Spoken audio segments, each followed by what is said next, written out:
Welcome to our channel. Today we how to download SendGrid and automate notifications with AI templates step by step clearly. Open your web browser and navigate to the SendGrid website. Create a free account by clicking on the Sign Up button. Fill in the required information, including your email address and password. Verify your email address by clicking the link sent to your inbox. Log into your SendGrid account using your newly created credentials. Once logged in, navigate to the dashboard.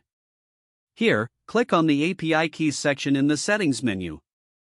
Create a new API key by selecting the Create API Key option. Give your API key a name and select the necessary permissions. Save your API key securely, as you will need it later. Next, ensure you have an AI template ready for your notifications. Choose a platform or service that integrates with AI templates. Design your notification template using the chosen AI platform.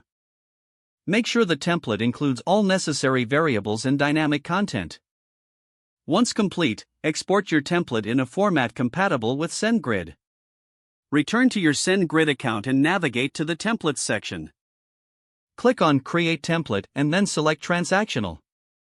Upload your AI notification template to SendGrid. Make sure to review the template and save your changes. Next, integrate SendGrid with your application or service using the API key.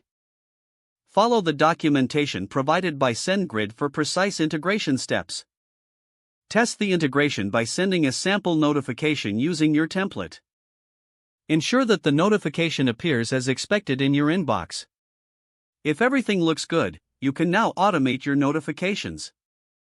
Set up triggers in your application that will send notifications based on specific events.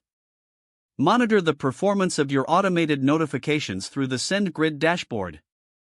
Make adjustments to your templates or triggers as needed for optimal results. Your automated notifications with AI templates are now set up and ready to go. If the page does not load, refresh the browser or try again in a private or incognito window. Don't forget to like this video and subscribe to our channel for more step-by-step tech guides.